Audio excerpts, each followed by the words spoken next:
आशा करता हूं आप सब बहुत अच्छे होंगे। मेरा नाम है सिद्धांत अग्निहोत्री। स्टडी ग्लोस पे आपका बहुत बहुत स्वागत है। दोस्तों, अली खमेनी जिनको कहा जा रहा था ये बंकर में हैं, इनको सिक्योर लोकेशन पे ले जाया गया है। 85 साल के ईरान के सुप्रीम लीडर ये बाहर आए।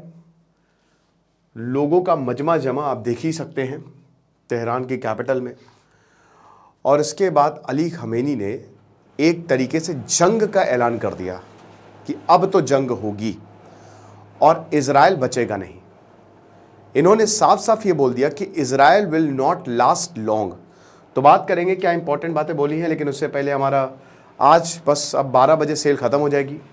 गांधीगिरी कूपन कोड यूज़ करें, सारे कोर्सेज पे आपको 30% ऑफ मिलेगा, एक्स्ट्रा 30% ऑफ मिलेगा। तो जो ईरान के सुप्रीम लीडर हैं उनके टॉप कोट्स को हम देखते हैं।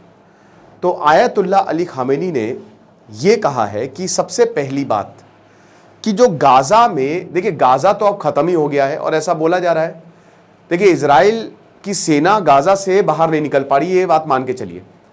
इजराइल ने भाई उनकी कूटनीति जो भी बोली है उनकी बहुत ज़बरदस्त रही है। कैसे ज़बरदस्त रही है? उन्होंने पहले तो वेस्ट बैंक को तोड़ दिया, हटा ही दिया, ठीक है, वेस्ट बैंक और गाजा को अलग कर दिया। इधर फतेह को हटाया, मतलब एक तरीके से फतेह की लेजिटिमेसी ली और बोला कि तुम गाजा वाजा छोड़ो, हम सीधा वेस्ट बैंक से ही बात करेंगे। उनको लपेटे में लिया। इधर जो है हमास एक्टिव था। हमास लगातार इजराइल से युद्ध कर ही रहा था।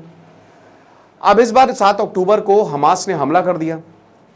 अब उसी को ही अली खामेनी बोल रहे कि वो लेजिटिमेट था, वो सही तरीके से था। अब इजराइल ने फिर जवाबी कार्रवाई की और पूरे गाजा को हथिया लिया है। वहाँ पे बहुत लोग मर रहे हैं, ये बड़ी बात बिल्कुल सही है। भुखमरी जैसे हालात हैं वहाँ पे, बहुत बच्चे बूढ़े, काफ़ी दिक्कत। वही बता रहे हैं कि 40 से 50 हज़ार के करीब सिविलियंस मारे गए हैं। तो इजराइल को रिस्ट्रेंट बरतना चाहिए था, लेकिन अब उनकी आर्मी वहाँ पे घुसी हुई है। हमास लगभग समाप्त हो गया है, ऐसा सुनने में आ रहा है, ठीक है ना। लेकिन इजराइल की सेना वापस नहीं निकल पाई है गाजा से। एक होता है ना कि बहुत लंबे समय तक आप युद्ध लड़ रहे हैं, कब तक लड़ोगे, ये भी होता है। लेकिन जो भी हो, फिलहाल गाजा कंट्रोल में। फिर आता है हिजबुल्ला, अभी लेबनान के साथ भी यही कर रहे हैं जो हमास, जो गाजा में किया, सेम चीज। ईरान और इजराइल अगर डायरेक्ट युद्ध में आ गए तो वॉर हो जाएगा। इजराइल चाहता है कि किसी तरीके से अमेरिका युद्ध में आ जाए। एक बार अमेरिका युद्ध में आ गया तो फिर तो कोई प्रॉब्लम है ही नहीं, फिर तो शायद वर्ल्ड वॉर ही होगा। और फिर हम ये कह सकते हैं कि अमेरिका भी हमारा साथ दे रहा है, तो अमेरिका के नेतृत्व में सबको युद्ध लड़ना है, चलो। दूसरा, इजराइल चाहता है और अमेरिका भी यही चाहता है कि ईरान में सरकार बदल जाए। अब अली खमेनी ने ये, इतने लोगों का मजमा था तो ये दिखाया कि लोग इनके साथ खड़े हैं। क्योंकि हसन नसरल्ला की मौत के बाद 2 दिन बाद 3 मिनट तक बेंजामिन नेतन्याहू ने ईरान की जनता से ये कहा था कि तुम्हारी सरकार तुम्हारी दुश्मन है, तुम्हारी सरकार, तुम्हारे लीडर्स तुम्हारे दुश्मन, तुमको आगे नहीं बढ़ने दे रहे हैं, हम तुम्हारा भला चाह रहे हैं। एक तरीके से भड़काने की कोशिश थी, रिवोल्ट लाने की कोशिश थी, रेवोल्यूशन लाने की कोशिश थी। लेकिन यहां पे अली खमेनी का AK-47 रखी हुई थी इनकी स्पीच पे, बता दूं तो इतने लोगों का जमा होना यहां पे ये बताता है अली खमेनी के हिसाब से कि लोग यहां पे ईरान के साथ खड़े हुए हैं, ठीक है। तो एक तो ये बात हो गई। अल अक्सा फ्लड अटैक्स जो पिछले साल हुए थे, पिछले साल हुए थे, बताया भाई कि वो लॉजिकल थे और फिलिस्तीन जो थे वो बिल्कुल सही थे, पैलेस्टीनियंस वर राइट, ये खामेनी ने बोला है। फिर उसके बाद ये भी बोला है कि देखिए, हम ईरान जो है वो अपनी ड्यूटी करेगा, अपना फर्ज निभाएगा, हम इसको बिल्कुल भी पोस्टपोन नहीं करेंगे। जब हम इजराइल से कॉन्फ्रंट कर रहे हैं, अगर हम इजराइल से लड़ रहे हैं, तो ये भी आपको समझना है। अब इसका भी मतलब क्या है? इसका मतलब यही है कि अभी ईरान और हमला करेगा, कर सकता है, उनकी स्पीच से तो यही लगा है। क्योंकि 200 मिसाइलें दागी, 100 से 200, अब अलग अलग आंकड़े आ रहे, जो भी है। इजराइल का बाल भी बाका नहीं हुआ, ये बात बिल्कुल सच है। एक भी कैजुअलिटी नहीं हुई, थोड़ी बहुत तो डेफिनेटली वो गिरी ही होंगी, 90% ही वो आयरन डोम, सी डोम ब्लॉक करेंगे, 10% तो गया ही होगा। लेकिन लोग यहाँ पे छुप गए थे, बॉम्ब शेल्टर्स में छुप गए थे, तो कोई हानि नहीं हुई। हालांकि डर का माहौल तो है ही है, हिजबुल्ला भी हमले कर रहा है और ईरान ने अब दूसरा है ऑपरेशन ट्रू प्रॉमिस 2, अब ऑपरेशन ट्रू प्रॉमिस 3 होगा। खामेनी ने इसके दे तो दिए हैं साइंस कि हाँ भाई हम रुकेंगे तो नहीं। उसके बाद बोला है कि देखिए, हम आपसे वादा करते हैं कि we will not back down, हम पीछे हटने वाले नहीं हैं। और इजराइल के खिलाफ हम लड़ते रहेंगे। जो रेजिस्टेंस है in the region will not back down. बता दो कि फारसी और अरेबिक में ये स्पीच थी, ठीक है ना। उसके बाद ये भी बोला कि Zionist nation would not last long. सबसे बड़ी बात ये बोली है, हिजबुल्लाह और हमास को तुमने खत्म किया, लेकिन हम बताना चाहते हैं कि जायनिस्ट नेशन यानी कि इजराइल बहुत लंबा नहीं चलेगा। अब देखिए ये तो बातें हैं, ऐसा नहीं होने वाला, ऐसा बहुत ही this is next to impossible. क्यों?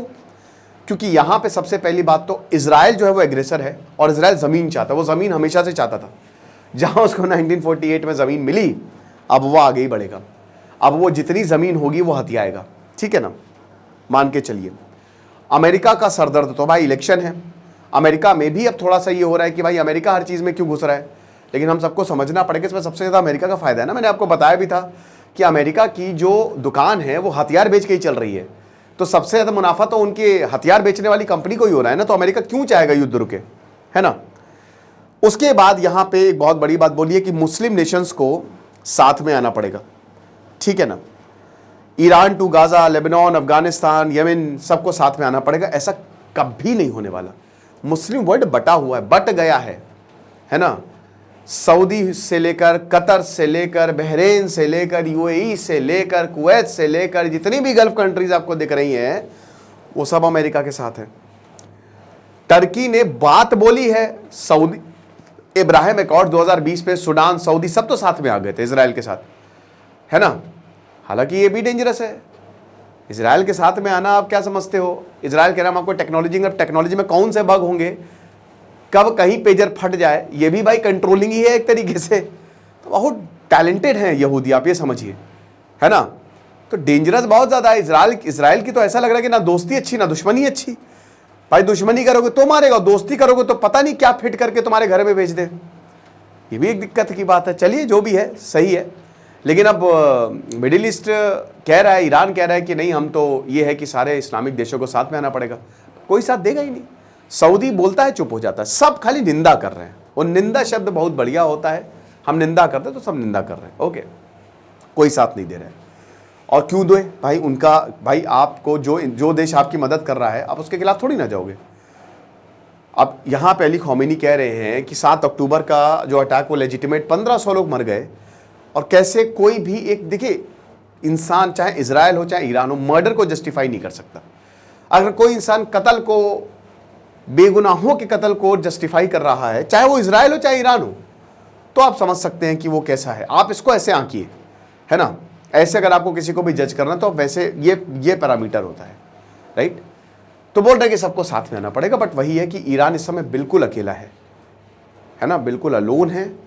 खुद सऊदी चाहता है कि ईरान हटे तो हम फिर एक अनडिस्प्यूटेड लीडर हो जाएं, और अमेरिका भी की तो फिर बल्ले और बल्ले बल्ले।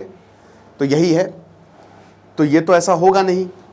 फिर उसके बाद बोला है कि जो एनिमी है ईरान का, वो एनिमी है फ़िलिस्तीन का, लेबनान का, सीरिया का, इजिप्ट, यमन एंड इराक। बहुत बढ़िया बात बोली, ये बड़ी अच्छी बात कही आपने। क्यों? क्योंकि आपने फ़िलिस्तीन को एड्रेस किया, ठीक है भाई। जो भी हो, ईरान जो कर रहा है वो याद रखा जाएगा कि चलो ठीक है, क्योंकि देखिए बाकी तो फ़िलिस्तीन को छोड़ दिया सबने, बट ईरान जो है वो खड़ा हुआ है।